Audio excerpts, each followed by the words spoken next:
Bonsoir mes chères consoeurs, mes chers confrères. Donc là, c'est le premier d'une série de webinaires qui vont être organisés par la SMP, donc ça va être une habitude. Et donc, je représente Monsieur le Président, Dr Hassan Afilal, qui malheureusement n'a pas pu modérer cette table pour des raisons d'organisation du Congrès mondial et il est en réunion avec le Bureau mondial. Et donc, il m'a chargé de, pas de le remplacer, mais juste de vous présenter cette nouvelle ère d'action de la Société marocaine de pédiatrie pour la formation continue. Et donc, ça sera des rendez-vous qui vont être périodiques avec des thèmes différents, avec des orateurs différents, et ça va nous permettre de créer un lien avec nos collègues et de traiter des problématiques qui sont intéressantes pour nous et pour les enfants aussi. Et donc, aujourd'hui, on a la chance et on a le privilège d'avoir des orateurs de grande qualité et surtout que je vais passer la parole aux modérateurs qui sont le professeur Mskini et le professeur Mouniel Idrissi qui vont nous présenter les orateurs et les thèmes de chaque communication. Et merci à vous. Sim Mskini, à vous la parole. Merci, c'est Mahmouch. Bonjour à toutes et à tous. Je suis ravi de modérer, de co-animer ce webinaire organisé par la Société marocaine de pédiatrie. J'ai le plaisir de le co-animer avec ma collègue, mon ami, professeur Mounia Idrissi du CHU de Fès. Ce webinaire, bien sûr, est organisé par la Société marocaine de pédiatrie. On aura le plaisir d'avoir un séminaire par mois, Inch'Allah. Un grand merci à tous les responsables ainsi qu'à toute l'équipe technique pour leur mobilisation efficace. Ça a l'air d'être une bonne diffusion et une bonne connexion. Ce webinaire est consacré à des thématiques intéressantes pour nous tous, les pédiatres, deux thèmes d'actualité et de controverse, la maladie cœliaque et l'hypersensibilité au gluten chez l'enfant. Ils sont confondus mais bien distincts et qui posent de véritables défis diagnostiques et pratiques en pédiatrie. Donc, ce webinaire va répondre à beaucoup de questions et beaucoup d'interrogations. Et pour cela, nous avons l'honneur et le plaisir de recevoir deux experts de renom dans le domaine, Tounion et professeur Abkari. Professeur Patrick Tounion, grand ami du Maroc, professeur de pédiatrie, expert en gastro-entérologie et nutrition pédiatrique à l'hôpital Trousseau de Paris, et qui nous parlera en première partie de l'hypersensibilité au gluten et surtout ses critères de reconnaissance.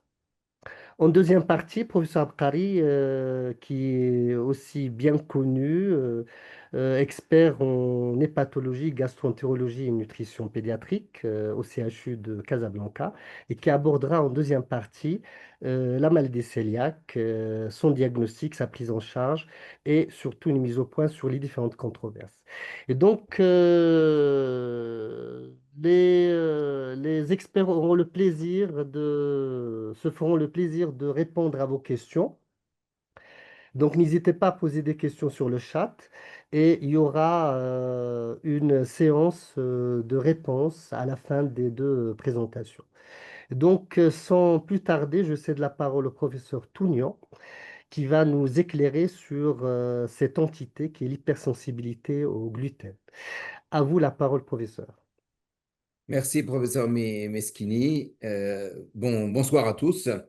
Je suis vraiment ravi et honoré d'être donc le premier orateur de ces séries de webinaires de la Société marocaine de pédiatrie. Vous savez qu'à la Société française de pédiatrie, on fait ça et ça marche très, très bien. Et bien sûr, je souhaite que le même succès accompagne les webinaires de la Société marocaine de pédiatrie. Et puis, je remercie bien sûr Hassan Afilal, le président de la Société marocaine de pédiatrie, de m'avoir donné la possibilité de faire ce premier webinaire. Vous voyez bien ma présentation? Très bien. Oui, parce que mon écran de contrôle a lâché, donc je ne vois pas ce que vous voyez. Donc, ça va durer 30 minutes maximum. Et pour cette première partie, comme l'a dit le professeur Meschini, on va parler de l'hypersensibilité au gluten, qu'on peut appeler aussi hypersensibilité au blé. Alors, juste un petit rappel, vous savez, dans les pathologies liées au gluten, dépend du mécanisme. On a soit un mécanisme auto-immun, c'est la maladie cœliaque, dont le professeur Abkari va parler juste après moi, l'allergie au blé. Et puis, lorsque c'est ni l'un ni l'autre, ni auto-immun, ni allergique, on parle d'hypersensibilité au gluten ou au blé. Alors, c'est quoi l'hypersensibilité au gluten? C'est une entité qui est purement clinique, ce qui en fait bien sûr toute la difficulté diagnostique. Comme vous le voyez sur cette diapositive, ça se définit par des patients donc qui sont en âge de s'exprimer, et qui vont se plaindre de symptômes, vous allez voir, extrêmement diversifiés lorsqu'ils mangent du gluten. Et lorsqu'ils arrêtent de manger du gluten, ces symptômes disparaissent. Bien évidemment, dans chaque cas, il faut exclure une maladie cœliaque et une allergie au blé IgE médiée, parce qu'on a beaucoup de mal à exclure les allergies au blé non IgE médiées. Vous allez voir d'ailleurs qu'il y a des confusions possibles. Et donc, c'est une entité qui est purement clinique et malheureusement, on ne dispose d'aucun marqueur, ni biologique, ni histologique, comme on peut en avoir dans la maladie cœliaque. Alors, en réalité, assez récemment, il y a des éléments histologiques qui ont été suggérés, mais ils ne sont pas spécifiques, comme on peut voir à la classification de Marsh dont va vous parler le professeur Abkari, soit une distribution linéaire des lymphocytes qu'on voit ici, soit une disposition pédiculaire de lymphocytes, soit euh, plus de 5 éosinophiles par champ, en sachant que je vous rappelle que la présence d'éosinophiles dans le tube digestif, excepté l'œsophage, est physiologique. Donc des critères qui ne sont pas formels et donc on ne peut pas retenir de manière certaine. Alors c'est une pathologie qui est fréquente. Vous voyez ici des différentes populations adultes et enfants. Si on prend la population, vous voyez que ici aux USA, vous avez 6%. Tout à l'heure, le professeur Abkari va vous dire, hein, la pathologie, la maladie cœliaque, c'est 0,5 à 1%. Donc, on est dans une pathologie qui est plus fréquente que la maladie cœliaque. Vous voyez, 12 000 patients en Italie, 3%. Et ici, on a une population à la fois adulte et enfant, on est à 0,6% seulement. Mais si on prend que des populations pédiatriques, vous voyez, des enfants en population générale en Nouvelle-Zélande ou des lycéens en Italie, on arrive à des chiffres qui sont assez impressionnants, 5 à 12%. Alors, je vous ai dit, c'est des patients qui disent, moi, quand je mange du gluten, je ne me sens pas bien, et quand j'arrête de manger du gluten, je me sens mieux. Alors, quels sont ces symptômes? Il peut y avoir une symptomatologie digestive extrêmement variée. Vous voyez, constipation, alternance diarrhée-constipation, aphte, reflux, aérophagie, nausées, douleurs épigastriques, diarrhée, douleurs abdominales, ballonnement. Vous voyez que les deux les plus fréquents, c'est les douleurs abdominales et les ballonnements, c'est-à-dire des symptômes qui sont extrêmement fréquents en pédiatrie. Mais on peut avoir aussi plein de symptomatologies extra-digestives. Vous voyez, asthme, rhinite, dermatite, dépression, anémie, perte de poids, rage cutanée, douleurs articulaires, on va dire une espèce de dépression, anxiété, céphalée, fatigue. Et puis regardez le plus fréquent, ils ne se sentent pas bien. Donc c'est les patients qui vont vous dire, ben, je ne sais pas, je ne peux pas vous dire de quoi je me plains, mais quand je mange du gluten, je ne me sens pas bien. Quand je mange pas de gluten, je me sens mieux. Ça, c'était pédiatrique et adulte. Et puis, il y a une étude un peu plus récente qui est exclusivement pédiatrique, avec, vous voyez, la symptomatologie qui est aussi extrêmement variée. Ce qu'on voit de plus fréquemment, c'est le ballonnement abdominal et le disconfort abdominal, l'inconfort, pardon, abdominal, ou les douleurs abdominales. Vous voyez que les trois les plus fréquents, c'est quand même des symptômes qui sont extrêmement fréquents en pédiatrie. Sinon, on a nausées, vomissements, diarrhée, constipation, éructation, fatigue, anémie, douleurs articulaires. Après, on a des causes qui sont moins rares. Donc, globalement, ça va être simple. N'importe quelle symptomatologie, qu'elle soit digestive ou extra-digestive, lorsque les patients mangent du gluten, qui disparaît quand ils ne mangent pas de gluten. Alors, il y a un terrain fonctionnel chez l'enfant, puisque dans cette étude, ils ont pris donc 68 enfants qui avaient une hypersensibilité au gluten, c'est non-celiac whey sensibility, donc une sensibilité au gluten qui n'est pas d'origine cœliaque, des témoins. Et vous voyez qu'on voit plus dans le groupe d'hypersensibilité au gluten, plus d'anxiété, plus de dépression, plus de syndrome de fatigue chronique, hein, dont la part fonctionnelle est connue, mais aussi plus d'allergie, plus d'intolérance au lactose et plus de reflux. Donc, on a quand même un terrain fonctionnel plus fréquent chez les enfants qui se plaignent d'hypersensibilité au gluten. Alors, c'est une pathologie qui existe, et lorsqu'une pathologie existe, il ne faut pas dire c'est dans la tête, il faut essayer de l'attribuer à d'éventuelles pathologies connues. 3 situations peuvent se voir. Soit une toxicité du blé, soit une allergie au blé atypique, soit une maladie cœliaque à minima, et on va voir chacune de ces situations l'une après l'autre, et on va commencer par la toxicité du blé. Dans le blé, il n'y a pas de gluten. Le gluten, vous savez, c'est une des protéines du blé. Il y a aussi d'autres protéines qu'on va voir, hein, les ATI, les agglutinines du germe de blé, mais il y a aussi des glucides, et notamment les fameux FODMAPs que vous connaissez tous, tous ces glucides fermentescibles qui sont à l'origine de beaucoup de symptomatologies telles que celles qui ont été décrites ici. Et parmi ces FODMAPs, il y a le fructane. Le fructane, c'est un FODMAP, c'est un glucide fermentescible qui est pas digestible par l'être humain et qu'on trouve tout particulièrement dans les brocolis, mais aussi le blé. Alors, ces FODMAPs, vous savez, hein, c'est ce qu'on retire lorsque on a un intestin irritable, parce qu'ils sont à l'origine, c'est la définition, hein, d'une fermentation colique, dont ballonnement, trouble digestif ou sensation de mal-être. Et dans le blé, puisqu'on est en train de parler ici d'une hypersensibilité au blé, on a un des FODMAPs qui est présent, ce sont les fructanes qu'on retrouve dans le blé et l'orge. Alors, il y a une très très belle étude qui a été faite chez l'adulte, beaucoup des études ont été faites chez l'adulte, mais la pathologie hypersensibilité au blé gluten est la même chez l'enfant et chez l'adulte. Donc, ils ont pris des adultes qui avaient des troubles fonctionnels intestinaux qui étaient améliorés par le régime sans gluten. Donc, c'est la définition. Ils ont des troubles. Quand ils mangent du gluten, ils les ont. Quand ils mangent plus de gluten, ils ne les ont pas. Et ils ont éliminé une maladie cœliaque, bien sûr, dans tous les cas. C'est une étude randomisée en double aveugle avec crossover. Voilà ce qu'on fait. Pendant une semaine, les patients ont consommé leur régime habituel. Puis, au bout d'une semaine, pendant 2 semaines, ils leur ont donné un régime pauvre en FODMAPs et sans gluten. Puis, en double aveugle et en crossover, ils ont eu pendant une semaine soit 16 grammes de gluten, ce qui correspond à peu près à une baguette, soit 2 grammes de gluten, un morceau de pain, soit un placebo. Et donc, ils ont été partagés, divisés en 3. Ceux qui avaient eu la baguette, ils ont eu ensuite l'un des 2 autres, puis en troisième, le placebo, et ainsi de suite. Bref, chaque patient a eu en crossover et pendant une semaine, soit une baguette, soit un morceau de pain, soit un placebo. Et on leur a dit, bah voilà, dites-nous si vous avez des symptômes. Lorsqu'on a retiré les FODMAPs et le gluten, vous voyez que la très grande majorité des patients ont guéri leurs symptômes. Alors, est-ce que c'est les FODMAPs? Est-ce que c'est le blé? C'est la question qu'on peut se poser. Et donc, comme la deuxième partie, c'était uniquement du blé, si ça avait été le blé, ceux qui ont eu la baguette auraient dû avoir plus de symptômes que ceux qui ont eu le placebo. Et comme vous le voyez dans cette belle figure, le placebo étant en vert, aucune différence significative entre les 3 groupes. Ça veut dire quoi? Ça veut dire qu'ils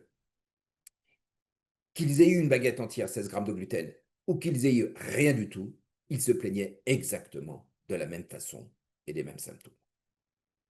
Donc, cette étude montre bien qu'une grande majorité des adultes qui ont une hypersensibilité au blé ont en fin de compte un intestin irritable. Et ce qui les guérit, c'est l'exclusion des FODMAPs. Et parmi les FODMAPs, c'est bien sûr l'exclusion du fructane, qui est le FODMAPs du blé. D'ailleurs, une autre étude a été faite toujours chez l'adulte, où ils ont pris des adultes avec une hypersensibilité au gluten, sans maladie cœliaque, et ils ont eu à peu près le même schéma d'étude, mais avec placebo, gluten et fructane. Donc 7 jours à chaque fois pour chacun, 7 jours de wash-out, puis un crossover, c'est-à-dire que chacun des adultes a eu l'un des trois en crossover pendant 7 jours. La question, c'était de savoir, est-ce qu'ils réagissent plus au gluten, au fructane ou simplement au placebo? Et dans les études, le plus haut score de symptomatologie que ces adultes ont exprimé, c'était surtout avec les fructanes et aussi le placebo. On va y revenir à la fin. Et là où ils ont exprimé le moins de symptômes, c'est quand ils mangeaient du gluten. Alors c'est important parce qu'on parle d'hypersensibilité au gluten, c'est pour ça que j'ai corrigé en disant hypersensibilité au blé, parce que on voit que ce n'est pas vraiment le gluten qui est responsable. Que ce soit dans l'étude que je viens de vous décrire ou l'étude précédente, ce n'est pas le blé. Vous voyez que c'est le fructane qui est ici le fructane, les fructanes qui sont le plus responsables. Donc, c'est les FODMAPs du blé qui sont le plus responsables de cette symptomatologie. Alors, comme je vous ai dit, il n'y a pas que, parmi les protéines du blé, il n'y a pas que le gluten. Il y a aussi ce qu'on appelle les amylase trypsin inhibitors. C'est quoi? Ce sont des protéines du blé qui sont fabriquées par le blé pour lutter contre les parasites du blé. Et on consomme environ, vous voyez, 0,5 à 1 gramme par jour d'ATI, parce qu'on consomme tous du blé chaque jour. Et il s'avère que ces ATI sont des activateurs des cellules du système immunitaire inné. En effet, vous voyez dans ce schéma, donc les fameuses ATI, qui sont des protéines du blé, les protéines, je vous rappelle, elles sont digérées dans le tube digestif, et donc lorsqu'elles passent de l'autre côté du tube digestif, il n'y a que des acides aminés qui passent. Des diacides et des triacides aussi aminés, mais des dipeptides, pardon, et des tripeptides, mais on va dire des acides aminés. Donc, pour que la protéine entière puisse exercer une action, il faut qu'elle ne soit pas digérée et donc qu'elle passe entre les entérocytes par perméabilité intestinale. Et donc, ces ATI peuvent passer entre les entérocytes et là, ils vont aller stimuler le système immunitaire de l'individu. Et cette stimulation, comme vous le voyez sur ce schéma, est responsable de beaucoup de symptomatologies digestives, mais aussi non digestives. Donc, deuxième solution possible, ce ne sont pas les FODMAPs, et notamment le fructane, les fructanes des FODMAPs, mais ce pourrait être les fameux ATI.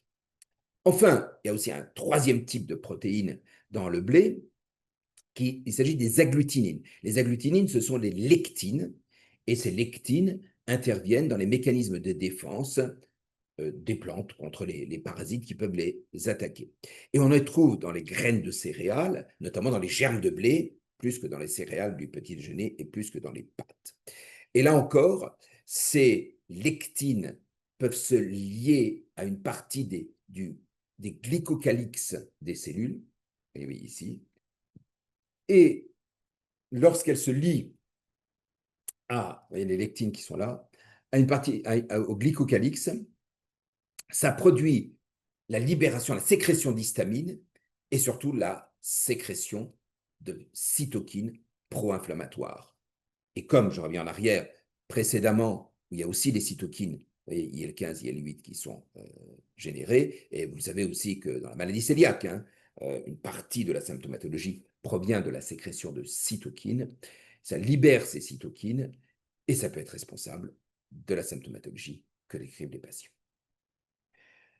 Donc, première possibilité, cette hypersensibilité au gluten ou au blé que décrivent les patients pourrait être due à une toxicité du blé, soit des fructanes, donc un glucide du blé, soit des protéines du blé, et plus les fructanes, les ATI et les agglutinines que le gluten à proprement parler.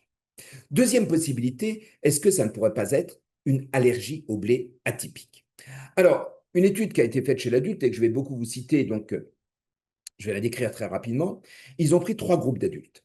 Un groupe ici, WAS, qui est Weight Sensibility, donc les hypersensibilités au blé. Un groupe CD, Celiac Disease, donc la maladie cœliaque. Et un groupe IBS, Irritable Bowel Syndrome, donc intestin irritable. Et ils ont comparé ces différents paramètres, on va le voir au fur et à mesure, dans ces 3 groupes. Là, on parle d'allergie.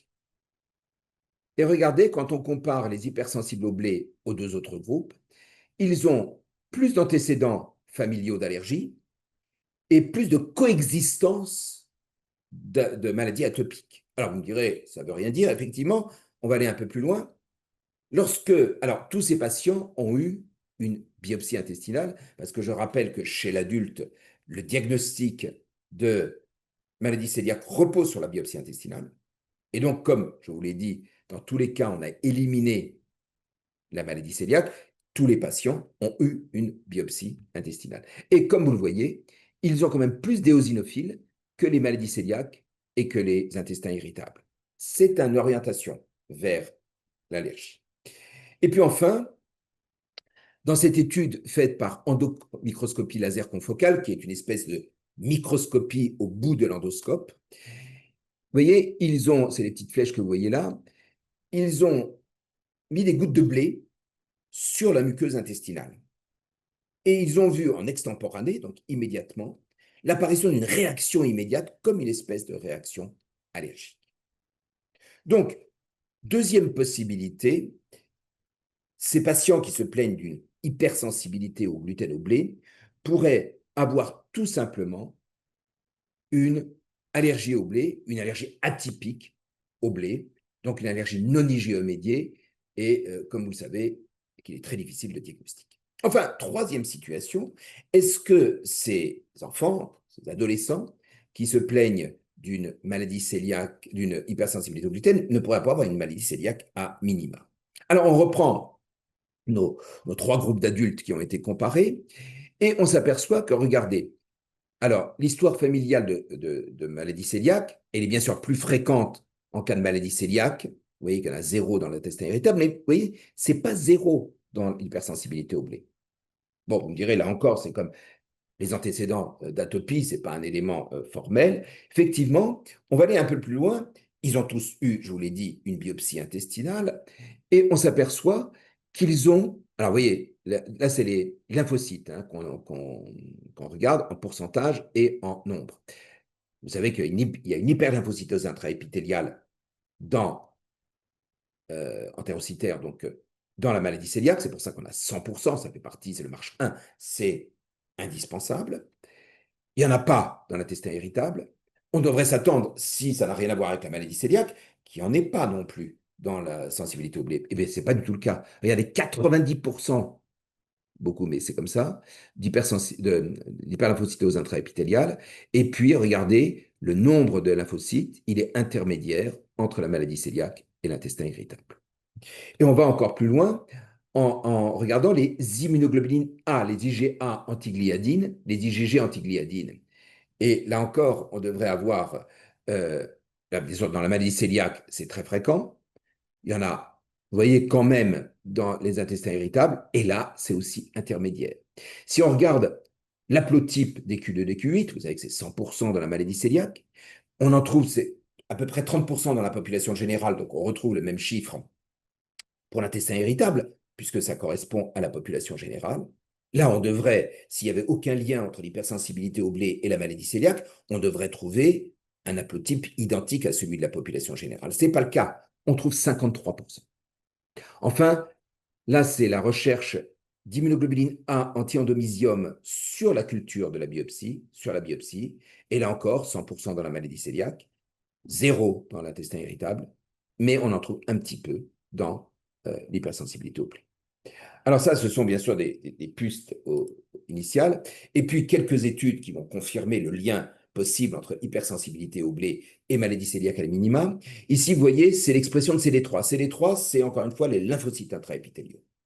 Vous avez à gauche les témoins, très peu de lymphocytes. À droite, vous avez la maladie cœliaque, beaucoup de lymphocytes. Eh bien, l'hypersensibilité au gluten, vous voyez, c'est intermédiaire. Comme on l'a vu tout à l'heure, moins que la maladie cœliaque, mais plus que les témoins. Autre étude, ici, ils ont regardé sur 302 patients qui avaient une hypersensibilité au gluten. Ils ont tous eu une biopsie intestinale pour éliminer la maladie cœliaque. Normalement, ils devraient avoir marche 0. Le professeur Abkari va vous décrire ça, c'est-à-dire qu'ils devraient avoir une biopsie strictement normale. Eh bien non, un tiers a un marche 1, c'est-à-dire une hyperlymphocytose intraépithéliale. Donc, c'est intermédiaire. Enfin, dernière étude, à la fois pédiatriques et adultes, 71 patients, 32 adultes, 39 enfants, qui ont une sérologie cœliaque négative, donc qui n'ont manifestement pas de maladie cœliaque, mais qui ont un haplotype HLA DQ2, DQ8, et sur la biopsie qu'ils ont tous eue, ils ont des anticorps d'endomysium. Sur la biopsie, j'ai bien dit, c'est-à-dire qu'ils n'ont pas d'anticorps anti-endomysium dans le sang, mais ils ont des anticorps anti-endomysium positifs dans la biopsie intestinale. Donc, ils n'ont pas de maladie cœliaque. Mais au cours du temps, 4 de ces 71 patients, donc 6%, vont développer une authentique maladie cœliaque avec survenue d'une atrophie obésitaire qui va guérir après régime sans gluten. Et donc, ils n'avaient pas de maladie cœliaque au moment du diagnostic d'hypersensibilité au gluten, mais ils vont en développer une. Enfin, une étude pédiatrique. Les études pédiatriques sont rares. 15 enfants qui ont une hypersensibilité au blé, qui n'ont pas de maladie cœliaque. Mais malgré tout, regardez, on retrouve des IgG antigliadines qui ne sont absolument pas spécifiques de rien du tout, mais c'est quand même bizarre, on en trouve 2/3. Encore une fois, dans une population normale, 2/3 de la population normale n'a pas d'IgG antigliadines positives. Là, on en trouve 2/3, dont un qui a des IgA aussi positifs. Le groupe HLA-DQ2, DQ8, environ 30-40% dans la population générale. Ici, c'est près de 50%. Un peu plus que la population générale. Enfin, pardon, le marche, je vous rappelle, marche 0, c'est biopsie normale. Marche 1, c'est hyperlymphocytose intraépithéliale. Là encore, sur les 15 patients, 2 ont un marche 1. Donc, oui, certains enfants qui se disent avoir une hypersensibilité au blé ont en fin de compte une maladie cœliaque à minima. Et puis enfin, on ne peut jamais exclure l'effet placebo-nocebo. 2 études, l'une réalisée chez l'adulte, 920 adultes avec un syndrome de l'intestin irritable qui se prétendent hypersensibles au gluten. C'est-à-dire, ils disent, moi, quand je mange du gluten, je ne vais pas bien. Quand j'arrête de manger du gluten, je vais mieux. On leur donne un régime normal avec beaucoup de blé pendant 4 semaines, puis régime sans blé, sans lait, sans œufs, sans tomates, sans chocolat. Et ils vont avoir en double aveugle soit une capsule de blé, l'équivalent à peu près d'une baguette, soit un placebo. Le crossover avec un challenge de 2 semaines et un wash-out d'1 semaine. Eh bien, normalement, ils se prétendent tous hypersensibles au gluten. 1/3 seulement vont réagir à la capsule de blé et non au placebo. Donc, ça veut dire que les 2/3 vont avoir des symptômes avec le placebo, mais pas avec la capsule de blé. Donc, ils n'étaient pas du tout sensibles au blé. Et comme ils n'ont eu qu'un placebo et qu'ils ont des symptômes au placebo, c'est un effet placebo-nocebo. Et puis, une étude très similaire faite chez l'enfant, avec 31 enfants, il y en a moins cette fois, suspects d'hypersensibilité au gluten. En ouvert, on leur retire le gluten. Seuls 28 sont améliorés. C'est la définition, je vous rappelle. Avec le gluten, des symptômes, exclusion du gluten, disparition des symptômes. Donc, on exclut les 3 qui n'ont pas d'hypersensibilité au gluten, puisqu'ils ne se sont pas améliorés après exclusion du gluten. Même travail, capsule de gluten, placebo, et là, vous voyez, un peu plus d'1/3 réagissent aux capsules de gluten, et le reste réagit au placebo. Donc là encore, probablement un effet placebo-nocebo. Donc, en conclusion, qu'est-ce qu'on peut dire? Vous vous souvenez, tout à l'heure, je vous ai montré gluten, pathologie mécaniste, soit auto-immun, soit allergique, soit non auto-immun, non auto-allergique, et c'était l'hypersensibilité au gluten. En réalité, c'est le carrefour entre 3 pathologies. Une allergie au blé possible, atypique, on l'a vu, une maladie cœliaque latente, qui va se transformer avec le temps en maladie cœliaque, ou simplement un syndrome de l'intestin irritable. Donc, c'est ce que j'ai écrit ici. L'hypersensibilité au gluten, c'est une entité clinique dont on ne connaît pas encore parfaitement l'origine exacte, mais la plupart des patients qui disent avoir une hypersensibilité au gluten ont en fin de compte un intestin irritable. Mais néanmoins, il est possible que certaines de ces hypersensibilités au gluten soient soit des maladies cœliaques à la minima, soit des formes atypiques d'allergie au blé. Alors, le traitement. Le traitement, c'est bien sûr l'exclusion du blé. Mais la grande différence avec la maladie cœliaque. Dans la maladie cœliaque, le professeur Abekari va vous le dire dans quelques instants, c'est une exclusion stricte du blé à vie. Ici, dans l'hypersensibilité au gluten, les patients, surtout ceux qui ont un intestin irritable, tolèrent une petite quantité, variable selon les individus, de blé. Et donc, le traitement, ça va être quoi? Ça va être de retirer le blé, puis d'introduire des petites quantités de blé, parfois un morceau de pain, juste une sauce qui contient de la farine, et de trouver le seuil de tolérance. Et c'est là la grande différence entre la maladie cœliaque et l'hypersensibilité au gluten. Dans la maladie cœliaque, il faut aller scruter les étiquetages pour être sûr qu'il n'y a pas de gluten à l'intérieur. On n'a pas besoin de le faire dans l'hypersensibilité au gluten. Beaucoup le font à tort. Ils n'ont plus besoin de scruter. S'il y a un petit peu de blé, généralement, ils le tolèrent. Et il faut trouver le seuil. Certains vont tolérer un morceau de pain, parfois deux. Parfois, certains ne vont même pas tolérer un morceau de pain. Mais une fois qu'ils auront ce seuil, leur vie sera quand même un peu plus facile parce que tout le blé, le gluten caché, qui est une plaie pour les maladies cœliaques, ici, tant qu'ils le tolèrent, il n'y a aucun problème. Ils pourront continuer à consommer du blé. Voilà. Voilà donc ce que je voulais vous dire sur l'hypersensibilité au gluten. Je crois que maintenant, on va d'emblée parler de maladie cœliaque avec le professeur Apakari et ensuite on répondra à vos questions dans le chat. Vous êtes bien sûr amenés et invités à poser toutes vos questions. Voilà, 27 minutes, j'ai tenu mon temps. Merci beaucoup, professeur Tounian, pour cet excellent exposé sur ce problème de l'hypersensibilité au blé qui est une pathologie difficilement caractérisable. Vous l'avez très bien démontré. Entre la toxicité du blé avec toutes ses autres composantes, c'est-à-dire le fructane, les ATI, etc., entre l'allergie atypique, c'est-à-dire non IgE médiée au blé, et entre la maladie cœliaque à minima, qui sont peut-être des enfants qui vont développer ultérieurement effectivement une vraie maladie cœliaque. Je vous remercie pour cette excellente présentation.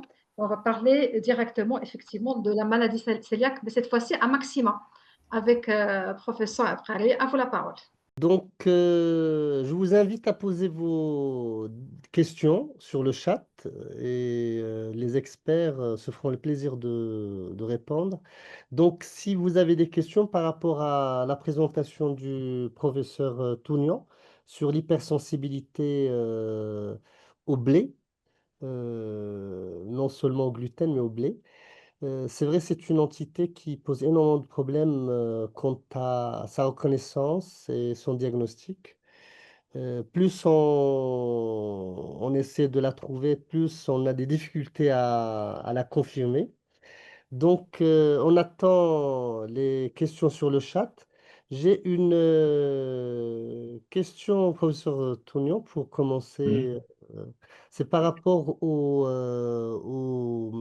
à la partie, au diagnostic de maladie cœliaque à minima.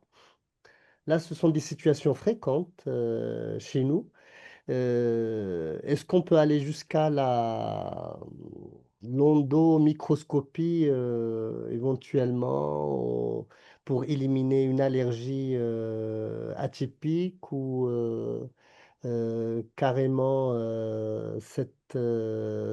chercher les anticorps anti-endomysium sur l'histologie? Est-ce que c'est un examen qui se fait de routine chez vous? Non, pas du tout. Je pense que devant une suspicion, enfin un enfant qui en a l'âge de s'exprimer et qui a des symptômes quand il mange du gluten, bien sûr, il faut éliminer une maladie cœliaque selon les critères de Lesbian, hein. Donc la sérologie, et éventuellement la biopsie intestinale. Une fois que la maladie cœliaque a été éliminée, on n'a pas besoin de savoir si c'est une allergie au blé atypique, si c'est une toxicité du blé, voire une maladie cœliaque latente. Il faut simplement se baser sur la clinique, c'est-à-dire trouver le seuil de tolérance de la quantité minimale ou maximale, pardon, de blé, et puis se fier à la clinique et régulièrement augmenter ce seuil.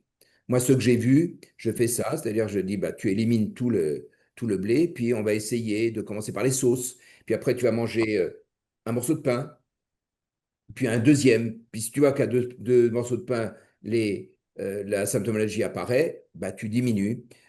Par exemple, pour le couscous, bah, tu vas manger une cuillère de couscous, 2 cuillères, puis tu vas voir quelle quantité tu tolères. Donc, aucun examen à faire. On élimine la maladie cœliaque, On peut à la rigueur faire des IgE et des prick tests si on suspecte une forme IgE médiée de l'allergie au blé. Et ensuite, c'est la clinique.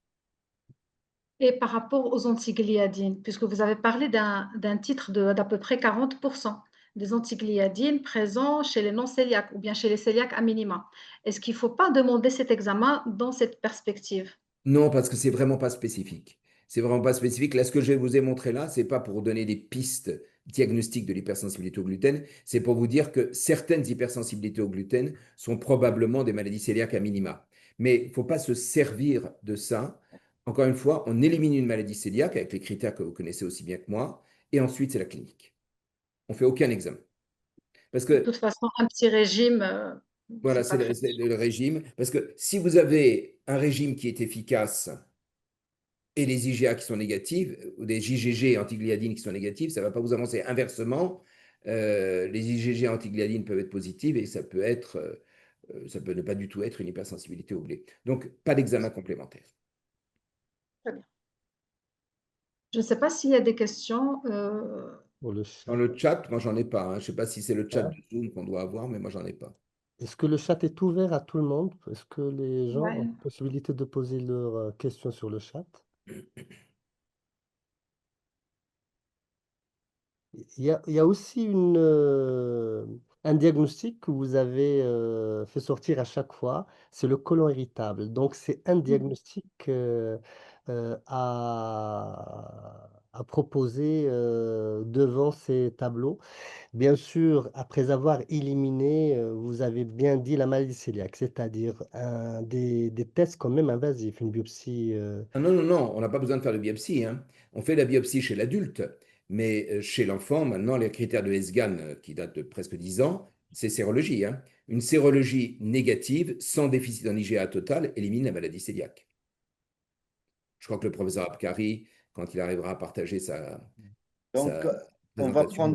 on va prendre 2 minutes avec la régie de Sibnani et on va essayer d'avoir la présentation de LC Abkari. On va vous demander de patienter. Ça va prendre 1 à 2 minutes et on va reprendre le direct. A priori, professeur Abkari est prêt. Très bien, Bien. c'est parfait. C'est génial, c'est parti. تفضل Madame professeur Idrissi. Très bien. Donc, on va passer directement à la présentation de professeur Abkari pour nous parler effectivement des actualités de la maladie cœliaque de l'enfant. Ben, certainement, on va encore parler de la place de la biopsie régionale actuellement en 2025. On va parler des actualités thérapeutiques. Est-ce que on va toujours dire et indiquer le régime sans gluten à vie et où on est par rapport aux nouvelles thérapeutiques qui sont en train d'essai ou en cours d'essai dans cette maladie. Donc, on va vous entendre, professeur Abkari, avec plaisir. Merci beaucoup. À vous la parole. Voilà, merci Mounia pour la présentation. Moi, c'est à mon tour de remercier les bureaux de la SMP d'avoir initié cette formation à distance sous forme de webinaire. Et j'ai le grand plaisir de commencer, au même titre que mon ami Patrick Tounion, dans ce premier webinaire donc, concernant la maladie cœliaque. Alors, la maladie cœliaque, il fait partie donc de ce voilà, donc comme a dit mon ami Patrick tout à l'heure, il y a ce spectre donc large de la pathologie du gluten où on peut voir l'hypersensibilité au gluten qui vient d'être brillamment présentée par Patrick. Il y a l'allergie au blé et il y a la maladie cœliaque qui figure dans l'auto-immunité. Et on sait très bien que la maladie cœliaque, c'est une maladie auto-immune, c'est une maladie génétique et une maladie environnementale. Génétique par la prédisposition DQ2, DQ8. Environnementale parce qu'il est déclenché par l'ingestion du gluten. Et auto-immune parce qu'il y a la production d'anticorps antitransglutaminase. La maladie cœliaque, très difficile de traiter toute la maladie cœliaque en une demi-heure. Alors, qu'est-ce que j'ai fait? J'ai essayé de répondre à quelques questions pratiques qui peuvent se présenter à mes confrères ici présents avec nous, donc dans ce webinaire. Et j'ai essayé donc de la présenter sous forme de cas cliniques et au fur et à mesure, on va parler donc de la maladie cœliaque. Donc, inutile de revenir au fameux iceberg c'est-à-dire que le sommet, c'est des formes symptomatiques, c'est ce que nous diagnostiquons tous les jours. Il y a la maladie cœliaque silencieuse, pas de signe clinique, mais il y a la sérologie qui peut être positive et il y a aussi même l'atrophie. Et potentielle, c'est des enfants qui ont la prédisposition génétique et parfois une petite sérologie positive, mais certainement, ce sont des candidats à faire. C'est ce qu'a appelé tout à l'heure Patrick maladie cœliaque à minima. C'est marche 1. Alors, sur le plan clinique, donc je vais prendre toutes les rubriques de la maladie cœliaque sans pour autant prétendre traiter tout en détail. C'est très difficile de le faire en une demi-heure, encore une fois. Mais je vais, chaque rubrique, je vais revenir sur les choses particulières qui peuvent poser des problèmes à mes confrères ici présents. Sur le plan clinique, je ne vais rien vous apprendre concernant la forme classique. Certains vont dire qu'on ne la voit plus, mais c'est à peine 24 heures. Il y a un nourrisson de 10 mois qui m'a été adressé pour forte suspicion de maladie cœliaque parce qu'il avait un ballonnement abdominal important, il avait des fesses plates comme ici, avec des membres inférieurs grêles. Si son boudiné, c'est par les œdèmes. Là, ça, c'est la forme floride, la forme classique, où il y a toute la symptomatologie de la maladie cœliaque. C'est pas ça le problème. Le problème, c'est les formes monosymptomatiques. C'est les particularités cliniques, c'est les formes monosymptomatiques. Et ces formes monosymptomatiques sont devenues beaucoup plus, c'est-à-dire évidentes, depuis l'avènement de la sérologie. Et je parle ici de la sérologie anticorps, antitransglutaminase, IgA en particulier. On a pu diagnostiquer la maladie cœliaque devant des symptômes isolés, des symptômes rebelles, des symptômes, bref, qui n'ont pas fait leur preuve. On voit ici une diarrhée isolée, retard statural, ou bien extradigestif, comme le retard pubertaire, ou bien la dermatite herpétiforme, aphthose récurrente, aménorrhée chez une adolescente, etc. Anémie fériprive, nausées, vomissements, etc. Maintenant, on va voir ces atypies. Alors, la première atypie, elle va être illustrée par le cas d'un nourrisson de 17 mois, un nourrisson qui se présente aux urgences pour un amaigrissement qui évolue depuis un mois suite à une gastroentérite. Mais en fin de compte, c'était le contexte des urgences. Alors, ils se sont précipités, ils ont réalisé une échographie abdominale. Après, on va voir qu'il avait même aussi un ballonnement abdominal. Échographie abdominale, il a permis la découverte d'une image en cocarde. Mais ici, c'est un peu particulier. C'est une image en cocarde, mais double. Déjà, l'âge de l'invagination, c'est une invagination intestinale, mais double. Première particularité de cette observation, c'est l'âge. 17 mois, donc c'est l'âge des invaginations secondaires. Secondaires, lymphome, adénopathie, purpura, rhumatoïde. Ici, il y a une double image. Qu'est-ce qu'il a fait l'interne aux urgences? Il a demandé un ASP, distension gazeuse, et il a fait une insufflation.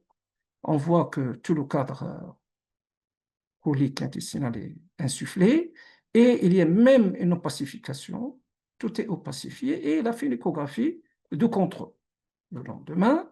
Et qu'est-ce qu'il a vu? Il a vu que une image en cocarde a disparu et l'autre persiste. Donc déjà, une autre particularité dans cette histoire, c'est qu'une image persiste et l'autre disparaît.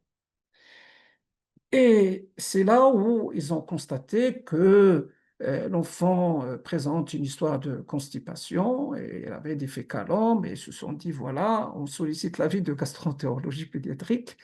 Alors la reprise de l'interrogatoire avec la maman, alors il parle d'une diarrhée parfois graisseuse. L'enfant, quand je l'ai examiné, il avait une pâleur cutanéo-muqueuse, il était apathique, il avait une hémoglobine F, hypochrome microcytaire, cholestérolémie basse, il avait des anticorps antitransglutaminase, IgA élevé, donc demandé devant ce tableau de malabsorption, à savoir la diarrhée, la pâleur, l'apathie, l'anémie, etc. Et la biopsie duodénale, elle a montré une atrophie villositaire totale. Ça, c'est une observation ancienne, mais elle a le mérite d'illustrer cette atypie qu'on peut rencontrer dans la maladie cœliaque. Et ce patient a très bien évolué sur régime sans gluten. Donc, le corollaire, c'est que la maladie cœliaque, il peut aussi être révélé par une invagination. Je vous dis on est aujourd'hui à 13 cas colligés donc, dans le service, dont 4 ont été à tort, malheureusement, opérés aux urgences pour une invagination opérée par le chirurgien. 13 cas. Et donc, ça a été décrit chez l'adulte au départ, mais aujourd'hui, on l'a décrit chez l'enfant au fur et à mesure. Ça reste parmi les étiologies des invaginations intestinales secondaires. C'est pas aussi fréquente que l'invagination intestinale idiopathique, mais elle fait partie des invaginations secondaires. Donc, si on a un tableau similaire, il n'y a pas une minute d'hésitation pour demander des anticorps antitransglutaminase qui vont être élevés et vont pouvoir faire le diagnostic. Alors, deuxième observation qui illustre ces formes monosymptomatiques, c'est l'enfant oranien, il est âgé de 5 ans. Ça aussi, c'est une observation qui est relativement ancienne, mais il a le mérite encore de mettre le point sur ces formes particulières. Elle est sans antécédents pathologiques particuliers et il vient pour des vomissements chroniques évoluant depuis l'âge de 2 ans. Donc, c'est des vomissements depuis 3 ans.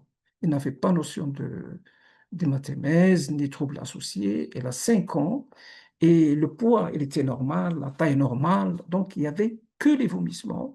Et il m'a été adressé par une confrère pour éliminer donc une gastrite à HP. Je vous rappelle qu'à l'époque, c'est une observation ancienne. On n'avait pas la main facile pour les autres examens pour rechercher l'Helicobacter pylori. Et donc, la fibroscopie, d'ailleurs, dans les consensus, la fibroscopie, il s'impose dans tous les cas, ne serait-ce que pour aller chercher une autre lésion, etc. Et puis, s'assurer de l'état de la muqueuse gastrique. Ça, c'est une autre discussion. On pourra le faire par la suite, après. Alors, fibroscopie chez cette fille, il s'est avéré normal, il n'a présenté, ce qui n'élimine pas l'HP, qui révélait donc à l'étude histopathologique. Donc, il a été mis sous trithérapie, comme le protocole le stipulait à l'époque, et il s'est avéré que cette trithérapie est sans effet. Autrement dit, la petite Ramia continue toujours à faire des vomissements. Et donc, le papa, qui est un enseignant à la faculté des sciences, il est parti pour compléter donc, un doctorat, je crois, aux États-Unis. Il a fait tout un bilan pour ses vomissements.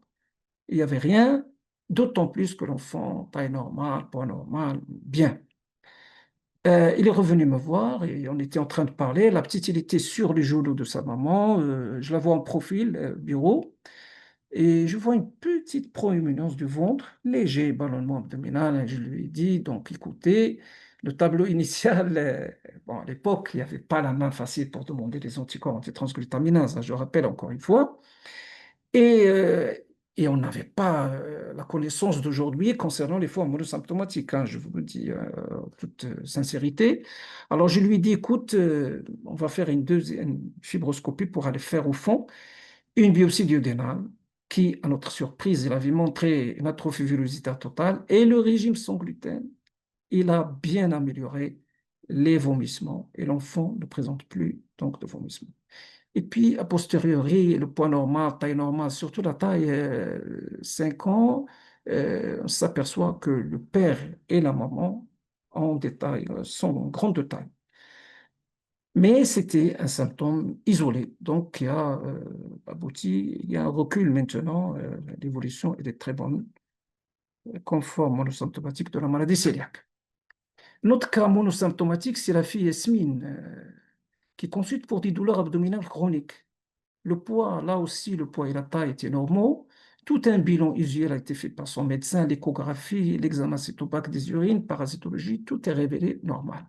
Alors, prenons connaissance de ces formes monosymptomatiques, des anticorps, ils se sont révélés très élevés, anticorps antitransglutaminase GA, et la biopsie a fait état d'une atrophie villositaire totale.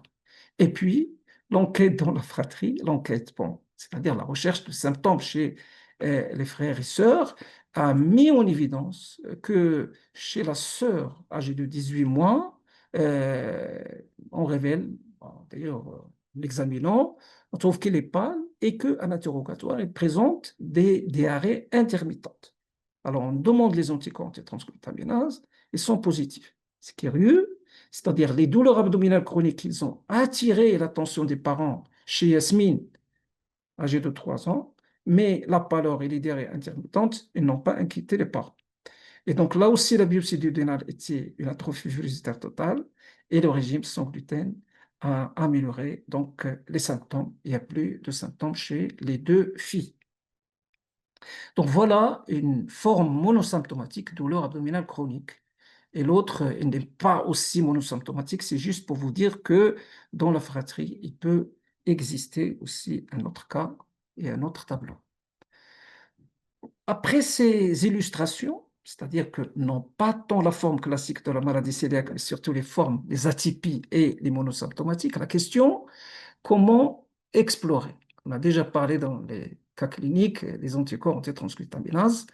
Les anticorps antitransglutaminase, IgA, ils sont très sensibles et spécifiques, plus que les anticorps antitransglutaminase IgG. Ils ont détrôné les anticorps antigliadine.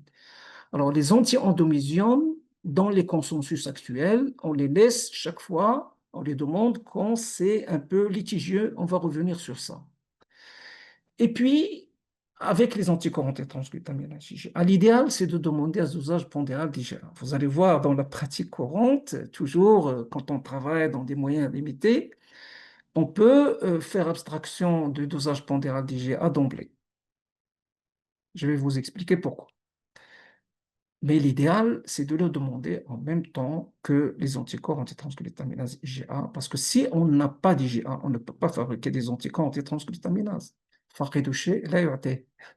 Donc, alors, il y a aussi les anticorps anti-DGP, Diamidated Gluten Peptide, et le typage HLA, c'est la prédisposition génétique dont on a parlé, DQ2, DQ8, ce profil qui expose. Il n'y a pas de maladie cœliaque sans prédisposition génétique DQ2, DQ8. Donc, c'est une valeur prédictive positive et il y a beaucoup donc, de personnes dans la population qui ont DQ2, DQ8 sans pour autant faire une maladie cœliaque. Et puis, il y a l'étude histologique via la biopsie père-endoscopique. Donc, c'est fini le temps où on avait beaucoup de difficultés pour avoir. Les temps ont beaucoup changé. Moi, je me rappelle, j'ai commencé par un 100 doigts de sang. Incroyable.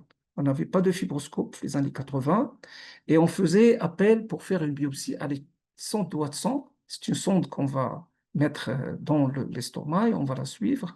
Sous scopie, s'il vous plaît, jusqu'au jejunum pour aller faire une seule biopsie.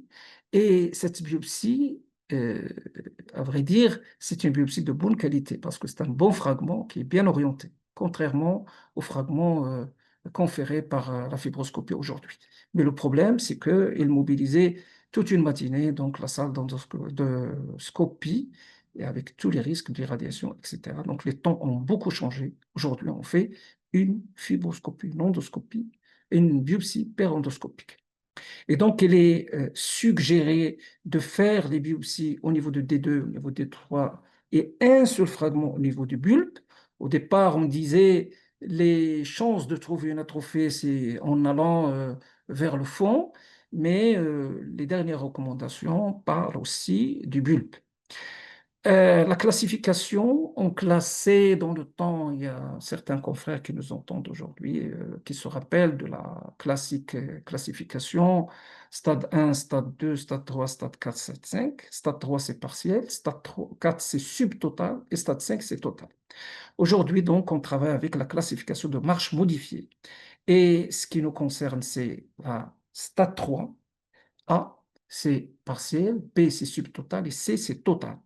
Et puis, le stade 0, c'est normal. Stade 1, c'est, d'ailleurs, Patrick Tougnon a parlé de ça tout à l'heure, c'est la présence de lymphocytes intraépithéliaux. Donc, c'est dans les maladies cœliaques latentes notamment. Dans l'interprétation de l'histologie, j'attire votre attention, il faut toujours lire le détail du compte-rendu. Il y a même certains anapathes qui peuvent vous dire qu'il y a une atrophie, mais ils ne signalent pas la présence des lymphocytes intra-épithéliaux en abondance. Donc, c'est un élément essentiel pour le diagnostic de la maladie cœliaque. Juste pour revenir aux anticorps antitransglutaminases, je parle euh, du quantitatif, c'est-à-dire l'ELISA. L'ELISA, il nous donne la quantité. Et dans les protocoles actuels, on tient compte de la quantité, vous allez voir, inférieure à 10 fois la normale, supérieure à 10 fois la normale. Donc, on parle du quantitatif. Et les lames que je vous projette ici, c'est le test qualitatif. C'est comme le test de la grossesse, c'est le test au doigt. Donc, on pique, on prend, on dilue et on met ça dans cette plaque-là. Et comme le patient 16, parce que j'ai eu la chance de travailler et de comparer ces kits en 2000, en l'année 2000, parce qu'il y avait un confrère basé à Lyon, et on a bénéficié donc de pas mal de tests et on a comparé avec l'ELISA, avec l'histologie, etc. À l'époque, c'était juste l'année 2000. Alors, vous voyez que ce patient-là, 16, c'est négatif et le patient 17, c'est positif. Il y a un trait par rapport à la référence. Bien sûr, donc pour un peu récapituler, devant un tableau clinique suggestif, voilà ce que nous avons toujours fait à la consultation de gastroentérologie pédiatrique. On demande des anticorps antitransglutaminase IgA.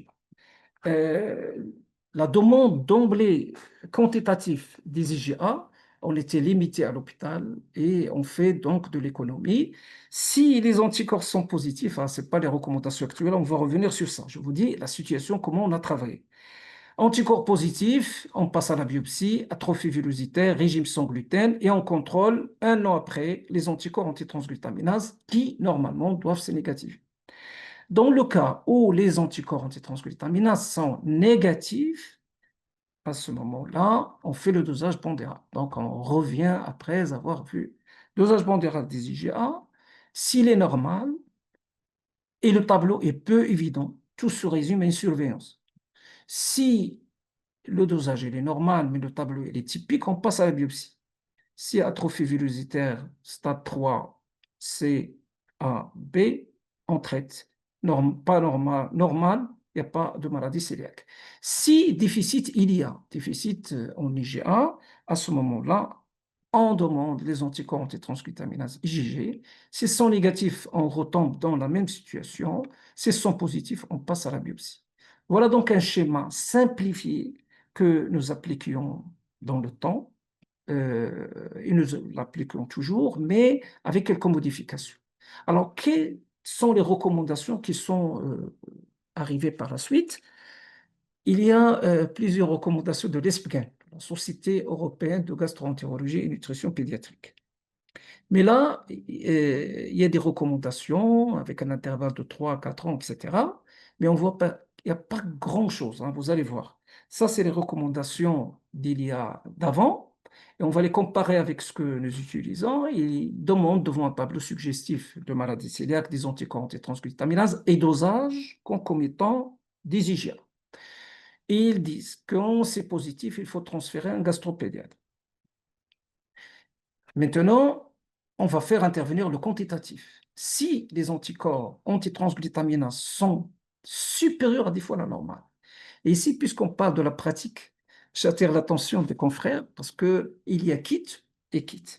Et chaque kit, il a des valeurs de référence. Parfois, on oublie de voir les valeurs de référence parce que le laboratoire répond positif et il donne le chiffre, mais on ne voit pas les références. Et il y a des références de 3, il y a des références 7, il y a des références 10, c'est-à-dire inférieur à 10, non normal, inférieur à 7, etc. Et il y a même 50. Donc, si le chiffre est 70, s'il est inférieur à 3, c'est énorme. S'il est inférieur à 50, non, c'est à peine une fois, 1,5 fois la normale. Donc, c'est juste une parenthèse, et j'ouvre la parenthèse. Si anticorps supérieur à 10 fois la normale, on demande les EMA, c'est les anticorps anti-entomysium, et le typage HLA. Et quand je me suis amusé à faire le calcul, combien ça va coûter aux petits Marocains, ce n'est pas évident. On est dans les 4000, 4500 dirhams. Donc, on demande les anticorps. S'ils sont positifs avec typage HLA DQ2, DQ8, on est dans la maladie cœliaque, on n'a pas besoin de biopsie et on met le malade sur régime sans gluten.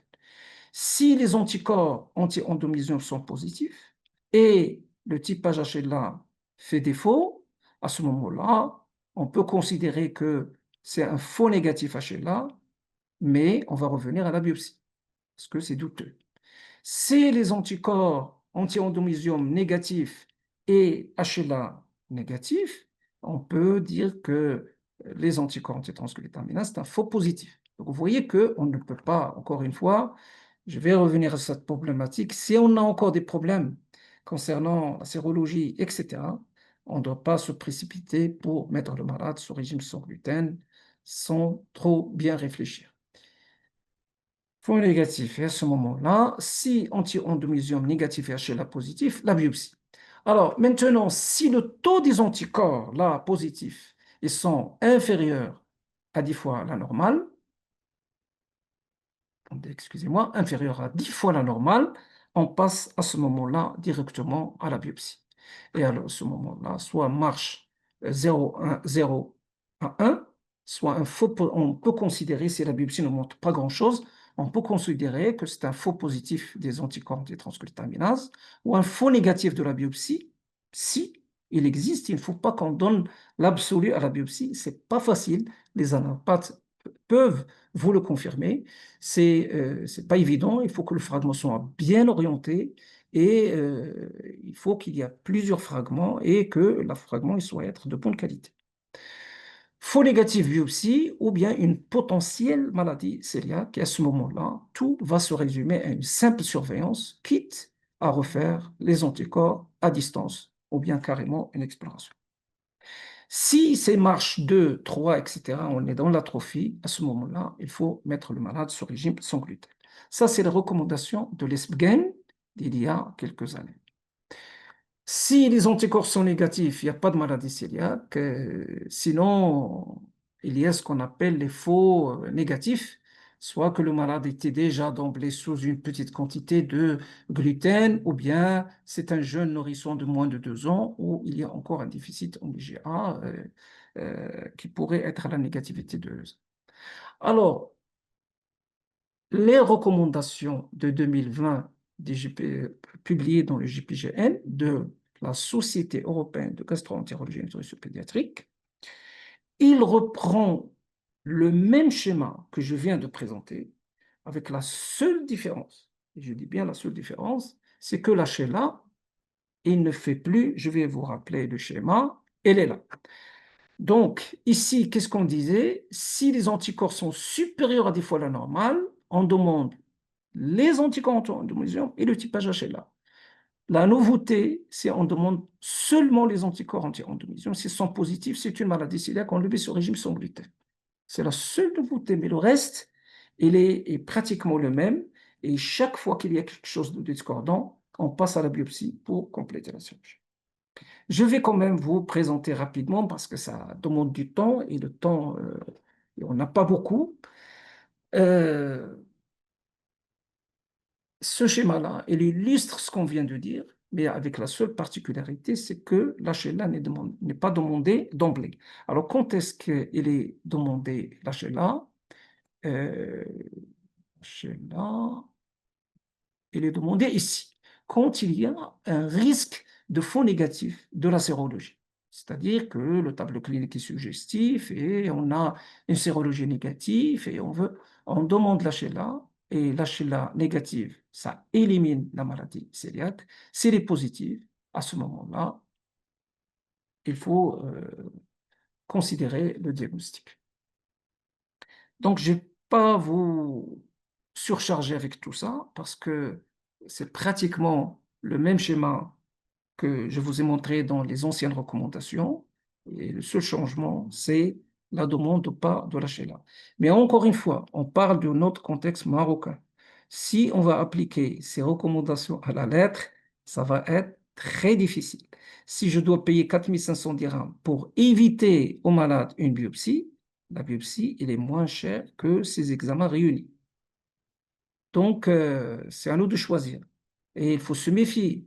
Combien de patients ont été mis sous, soi-disant, une sérologie fortement positive, sous régime sans gluten? Mais attention, combien de fois la maladie cœliaque s'est révélé que ce n'est pas une maladie cœliaque? Parce que la sérologie n'est pas absolue à 100%.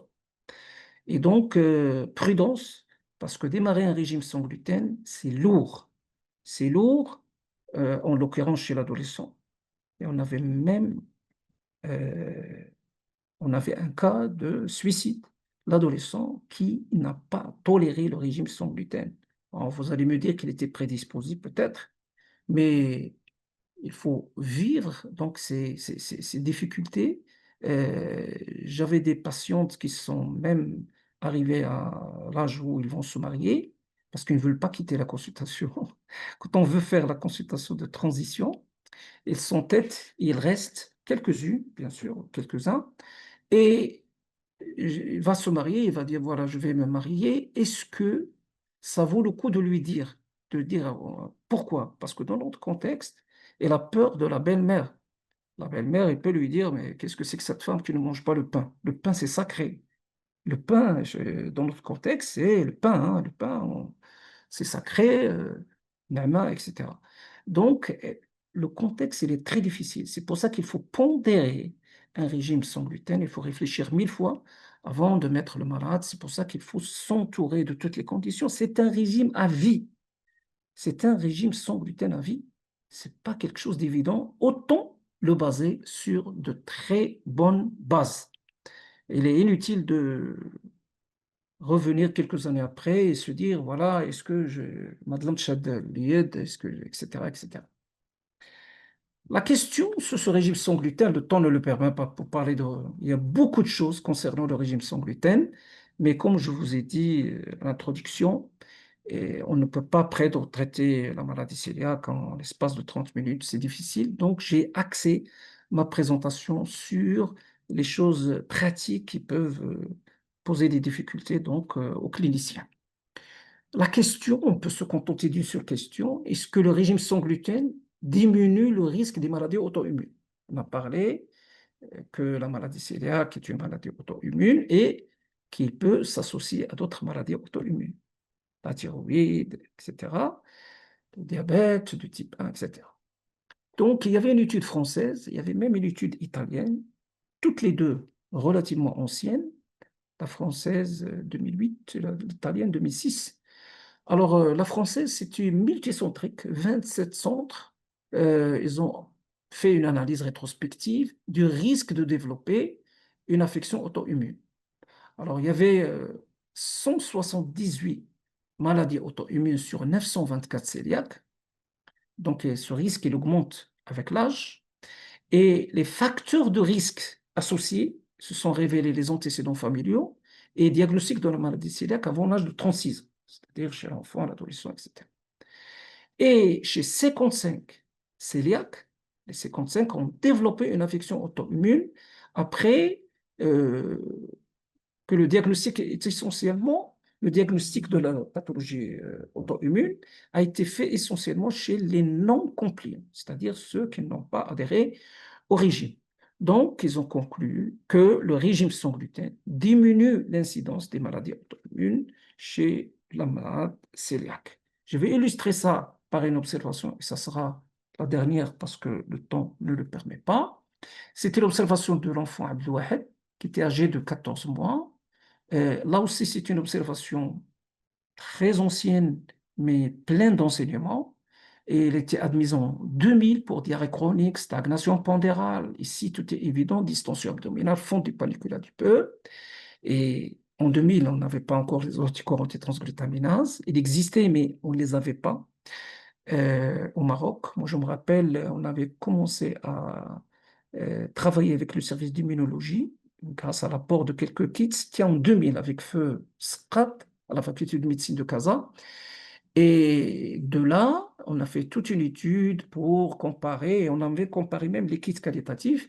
Et là, on a commencé à faire des réunions avec les laboratoires pour les inciter, privés, hein, pour les inciter à acheter le kit. Et de là, donc, ça a été diffusé. Les anticorps antitransglutaminases sont devenus une routine. Alors, on avait fait une biopsie, donc il avait montré une atrophie vélocitaire totale. Le régime sans gluten a été démarré et il y avait une bonne évolution. En 2008, et je vous rappelle que le diagnostic de la maladie cœliaque dans le temps, il était basé sur les anciens critères de l'Espgen des années 70, c'est-à-dire 3 biopsies. Moi, j'ai vécu ça, les 3 biopsies. La première biopsie, c'est la biopsie diagnostique qui met en évidence une atrophie vélocitaire totale.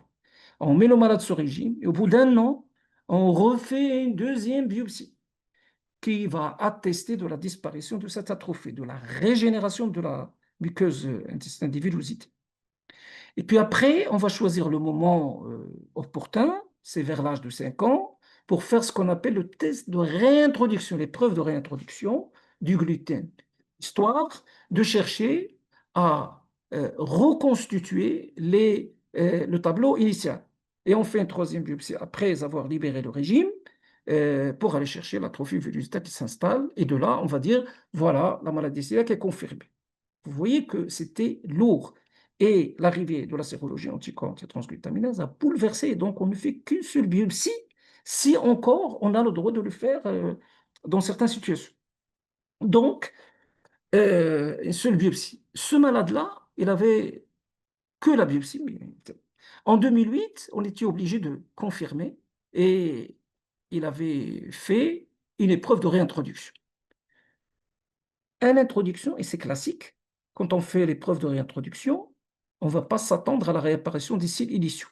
Il y a des malades qui ne font pas les signes initiaux, mais à la biopsie, on va mettre en évidence l'atrophie villositaire totale. Mais particulièrement chez ce patient, il y avait apparition d'un syndrome polyuropolydipsique, un maigrissement, et le diagnostic de diabète de type 1 a été fait chez lui. Donc finalement, la réintroduction du gluten a fait apparaître le diabète de type 1 chez ce patient, maladie auto-immune associée à la maladie cœliaque.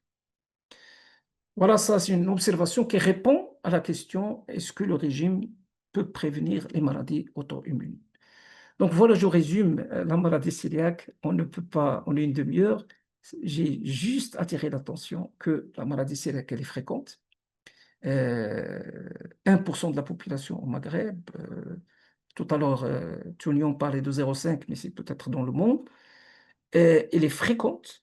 Et il y avait beaucoup de confusion aujourd'hui avec l'hypersensibilité, etc. Mais la base, c'est la sérologie. Heureusement qu'on a cet outil précieux, anticorps antitransglutaminase IgA.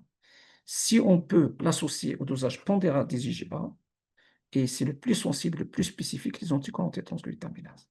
Et de là, il faut voir si supérieur à 10 fois la normale. Et si on a un kit crédible, on complète par les anticorps anti-endométrium et pourquoi pas, on démarre le régime sans gluten. La décision lourde dont je vous ai parlé, c'est à vie et il faut bien la peser. D'autant plus que l'accès aux produits sans gluten, c'est pas aussi facile et pas tout le monde peut se permettre ce luxe. Et donc, dans tous les autres cas où il y a une discordance biologique, etc., on fait appel à la biopsie qui garde toujours sa valeur, mais la biopsie, il faut savoir l'interpréter parce que pas toutes les biopsies, elles sont décisives. Finalement, donc, la maladie cœliaque, il faut très bien réfléchir avant de mettre l'enfant sur régime sans gluten. Et ce régime sans gluten, il doit être draconien. Et il doit être bien expliqué, et il doit être bien surveillé euh, chez un enfant qu'on ne peut pas maîtriser parfois, et encore plus à l'âge de l'adolescence où l'enfant vit beaucoup de problèmes. Voilà, donc je vous remercie de votre attention parce que le temps est expiré. Et s'il y a encore des questions, on peut répondre à ces questions par la suite. Merci à tout le monde. Merci beaucoup, professeur Abkari, pour cette présentation très riche, très pratique, avec beaucoup de cas cliniques et beaucoup d'expériences. que vous avez vécu et didactique. Il y avait beaucoup d'algorithmes et clair aussi. Ça va susciter beaucoup de questions. On a déjà des questions sur le chat. C'est le chat sur la plateforme YouTube. C'est là où on arrive à avoir des questions. Donc, j'ai déjà quelques questions. Je pense que vous avez déjà répondu à quelques-unes, notamment, est-ce que la biopsie jejunale est systématique ou bien on peut démarrer un régime sans gluten si on suspecte le diagnostic? Là, vous venez de répondre à cette question. Si vous voulez encore donner plus de précision. Moi, je vais juste donner une Donc, précision. On ne fait plus de biopsie jejunale, mais duodénale. Très bien. Merci pour la correction. Donc, c'est des biopsies duodénales. Je vous laisse répondre, c'est après. la sonde de Watson prenait des biopsies jejunales. Absolument, mais moi aussi, j'ai commencé par la sonde de Watson, Oui, mais il y a 40 ans. oui, c'est les années 80. L'histoire de la biopsie, il faut qu'on se mette dans notre contexte, hein. Il y a beaucoup d'aberrations. J'ai dit tout à l'heure, les kits, il y a des kits et des kits. Il faut s'assurer d'abord de la qualité du kit. Et moi, j'ai dit l'ELISA, etc. Bon, si il est flagrant et supérieur à 200, le plus souvent, c'est les sérologies les plus élevées. À ce moment-là, on peut compléter par l'anti-endométrium et s'il est positif, on peut démarrer. Mais il faut être prudent. Il faut être prudent et chaque fois qu'il y a un doute, il faut se rabattre sur la biopsie. On n'est pas encore dans... il y a même des kits, peut-être Patrick, il peut le confirmer, il y a des kits où il y a tout, hein. Il y a la sérologie, il y a le IgA, il y a même la HeLa, etc. Mais on n'est pas encore là, hein. Le problème des kits, c'est qu'ils soient négatifs ou positifs, quoi qu'il arrive, on le confirmera par une vraie sérologie. Donc, nous, on n'en fait pas. Si c'est positif, on ne sera pas sûr parce qu'on va imposer un régime à vide, donc on fera une sérologie. Si c'est négatif et que la symptomatologie est assez caractéristique, on fera une sérologie. Donc, je pense que c'est un gadget qu'on n'utilise pas. Voilà. Donc, Quand tu parles du test qualitatif, ah, le gadget, le kit Oui, le kit. qui rassemble tout, c'est ça? Voilà. Oui. Oui. la stratégie diagnostic sans biopsie, oui, mais avec beaucoup de prudence, je pense. Beaucoup de prudence, c'est encore prématuré dans notre contexte parce que parce que le temps ne l'a pas permis. Mais je vais vous dire, il y a des gens qui ont refusé, par exemple, sur des sérologies, même modérées, hein, refusé le régime, refusé de faire la biopsie et se sont mis au régime sans gluten. Et après, 2 ans après, ils reviennent et me disent, est-ce que finalement, est-ce qu'on peut dire que... Parce que je ne vois pas la différence. Bah, tu ne vois pas la différence parce qu'on n'est pas sûr que c'est une maladie cœliaque. Donc, on arrête, on libère et on refait la sérologie. Elle est négative et il insiste pour aller faire la biopsie. Finalement, on revient à la biopsie malgré la négativité parce que c'est quelqu'un du domaine, etc. Donc, on fait la biopsie, on ne trouve rien. Et à ce moment-là, il est tranquille, comme son, Des bases solides. voilà, son fils. Monia, tu as des questions sur le chat? Oui, Oui, il y a pas mal de oui, questions. Ils sont sur le oui. groupe. Mhm. Alors, la question suivante, est-ce que le taux d'anticorps est corrélé au stade histologique? Monsieur Abkari. Non, il n'y a pas de corrélation. Il n'y a pas de corrélation. On a vu d'authentiques atrophies villositaires totales avec un taux qui est modéré. Et à l'inverse, il y a des anticorps élevés quand on fait la biopsie. C'est ça le problème. C'est cette discordance et l'absence de cette corrélation qui impose dans notre contexte, faut être pondéré. Il faut dire qu'à Fès, on avait fait une étude, professeur Hida et moi, sur cette corrélation anticorps-histologie. Et en fait, à partir d'un chiffre supérieur à 160, on avait trouvé des stades histologiques plus avancés que d'autres. Mais c'est vrai que c'était dans la majorité des cas, c'est-à-dire qu'il y avait des cas où la sérologie était franchement positive et l'histologie est très minime, Voilà, voire voilà. complètement négative. C'est ce qui veut dire d'insister toujours sur la place de la biopsie jejunale dans notre contexte. Et on a eu des cas où la sérologie était modérément positive et l'histologie était très parlante. D'autant plus, je rappelle les difficultés de la biopsie. Est-ce qu'on a bien respecté, est-ce qu'on est bien en profondeur, est-ce que, etc., etc. Est-ce qu'on est au bon endroit, est-ce que le fragment est bien orienté? Donc, si on... c'est difficile. Ouais. Il y À a partir beaucoup de de quel âge? questions. Il y a beaucoup Ouais. de questions, Madame Idrissi. Ils À sont sur partir le de... groupe. Oui, voilà. À partir de quel âge doit-on penser à une maladie cœliaque devant une invagination intestinale aiguë? Je pense Alors, que vous en avez parlé. alors l'invagination intestinale aiguë idiopathique, le pic, l'âge de prédilection, c'est entre 5 mois, 9 mois, 12 mois. Euh, Mais l'invagination de la maladie cœliaque, c'est un peu des nourrissons. Ce qu'on a vu sur les 13 cas, c'est des nourrissons plus âgés que ça.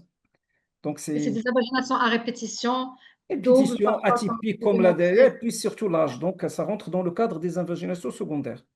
Et juste une Mais une précision, invagination qui sévit entre 5 mois et 12 mois, c'est une invagination idiopathique, hein. Monsieur Toullion, vous voulez intervenir? oui, parce que Surtout les si elle est pas invaginations clinique. idiopathiques sont des invaginations iléosécales qui demandent une réduction radiologique, donc qui ne se résolvent pas spontanément, alors que les invaginations de la maladie cœliaque sont des invaginations grêlo-gréliques qui, dans la majorité des cas, ne demandent aucun traitement et se résolvent tout seuls. Comme le cas d'ailleurs que j'ai Régime. présenté tout à l'heure. Donc, il y avait une résolution d'une Sous image en régime. cocarde et pas l'autre, mais sans aucun retentissement aigu chez le malade. C'est-à-dire qu'il n'y a pas la pression de l'invagination intestinale aiguë idiopathique. Alors, J'ai j'enchaîne. oui, j'ai Est-ce que d'autres la questions. méthode ELISA est obligatoire et doit figurer dans les résultats pour que la sérologie soit fiable? Tout à fait. Professeur Mskini? Il y a d'autres questions un peu particulières. A-t-on étudié le rôle des mycotoxines présentes dans le blé dans les intolérances au blé? Alors, les mycotoxines, non, on n'a pas étudié. Les mycotoxines, ça donne des allergies, hein. Et c'est pour ça que, par exemple, dans les aliments bio, parce que comme les pesticides utilisés en bio sont moins efficaces que les pesticides utilisés en non bio, il y a plus de mycotoxines et ça donne des allergies. Mais ça ne donne pas des hypersensibilités au gluten tel que je l'ai décrit. D'accord. J'ai une question assez carrée, c'est par rapport aux formes monosymptomatiques, c'est ce qu'on voit de plus en plus. Et nous, on fait systématiquement la biopsie jéjunale, duodénale plutôt, devant des douleurs abdominales chroniques, lorsque le patient arrive pour des vomissements chroniques, des épigastralgies. C'est vrai, on fait la biopsie gastrique, mais on associe systématiquement des biopsies duodénales. Et c'est à la recherche de ces formes monosymptomatiques. Est-ce que c'est votre pratique quotidienne? Non, c'est très simple. Bon, c'est vrai que si tu fais la fibro pour une autre raison, et tu profites, bien sûr, pour faire, il faut le faire, hein. Aujourd'hui, on a tous les moyens pour le faire. Mais par contre, devant un symptôme qui est rebelle, qui n'a pas fait sa preuve, etc., on commence par une sérologie d'abord, et on ne passe pas directement à la biopsie. C'est lorsque cet enfant arrive pour des épigastralgies ou un autre symptôme nécessitant l'endoscopie. Et est-ce que Bien ce sûr, il faut symptôme, aller faire voilà, dans la foulée, dans en la périnée, foulée, donc dans les on formes rentre pour aller monosymptomatiques? chercher la cause de épigastralgie, autant faire une biopsie duodénale. Monia, tu as des questions sur le chat? Oui, j'ai une question, mais que je suis en train de reformuler. Quelles sont les hypothèses éthiopathogéniques actuelles de la maladie cœliaque? Je pense qu'elle voulait dire les hypothèses thérapeutiques basées sur l'éthiopathogénie. On parle beaucoup d'actualité thérapeutique actuellement basée sur la physiopathologie de la maladie cœliaque. Ça a été dit tout à l'heure, bon, il y a la physiopathologie, si on revient à l'éthiopathogénie, donc c'est le facteur de l'environnement qui est le gluten, et c'est spécialement la gliadine, donc qui va être en présence de l'enzyme, la transglutine, c'est une enzyme qui est ubiquitaire dans l'organisme, donc il va y avoir une production de peptides toxiques. Et ces peptides vont être reconnus par les HLA, les hétérodimères, etc. Et ça va déclencher une réaction inflammatoire, TNF, FK, etc. c'est une avalanche inflammatoire qui serait à l'origine de cette destruction de la muqueuse. Maintenant, le traitement, les pistes thérapeutiques de l'avenir, et se base sur cette réaction inflammatoire. Et moi, je pense, je suis un peu sceptique parce que ça va vers, comme à l'instar de la biothérapie, etc. C'est pas encore acté, mais il y a beaucoup d'équipes qui sont sur ça.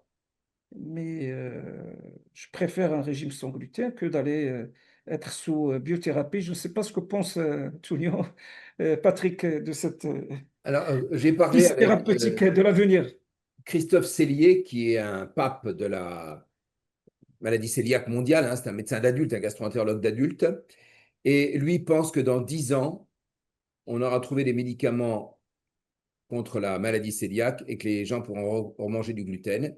Alors, comme tu dis, en donnant un traitement qui sera en continu.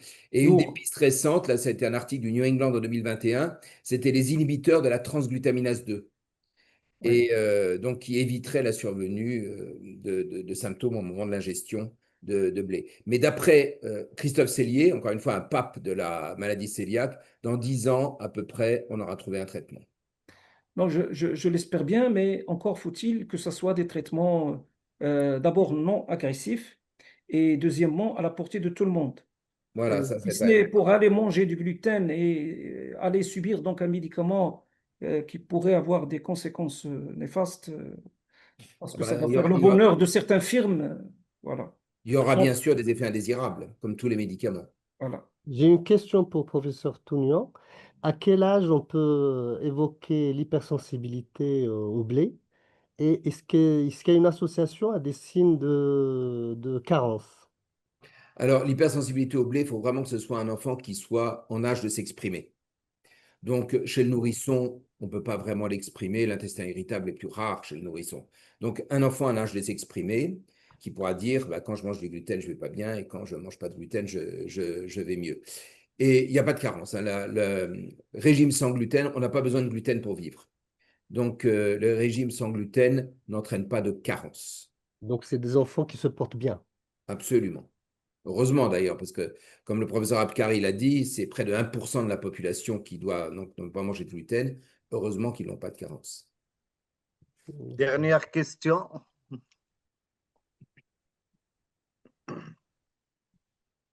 Dernière question, c'est pour le professeur Abkari. J'ai une. Quel est le taux de suivi du régime sans gluten chez vos patients? C'est-à-dire l'observance du régime, je pense. Ah, tout dépend de l'adhésion, du degré d'adhésion, c'est-à-dire je ne sais pas comment je vais l'exprimer, mais il n'y a pas de schéma précis, c'est-à-dire des intervalles réguliers, bien codifiés, mais c'est cas par cas. Il y a par exemple des patients qui à chaque fois ils reviennent à la consultation, ils reviennent avec des anticorps positifs. Donc c'est un régime, mais il n'y a pas d'observance du régime. C'est des patients qu'il faut voir de façon rapprochée. Par contre, il y a des patients qui font preuve de rigueur et donc ils ont les anticorps qui sont négatifs. À ce moment-là, on peut se permettre, par exemple au Maroc, un patient qui habite loin au sud, etc., et qui a très bien suivi son régime, pourquoi pas un an? Puis un patient tout près, Casa, etc., on peut se permettre 6 mois. Mais quelqu'un qui n'a pas très bien négativé la sérologie, on le voit régulièrement jusqu'à ce que, parce qu'on on se met toujours présent à l'esprit qu'il peut faire des carences en s'écartant de régime. Nous, dans notre expérience, une fois on fait le diagnostic de la maladie cœliaque, on le voit un mois plus tard, où les parents posent énormément de questions par rapport au régime, par rapport aux difficultés de préparation. Puis 3 mois plus tard, et puis tous les 6 mois, tout le temps. Parce qu'il y a des moments où très difficiles, c'est la rentrée scolaire, l'adolescence. Et donc, c'est des moments où vraiment il faut suivre ses enfants et surtout suivre tout ce qui est complications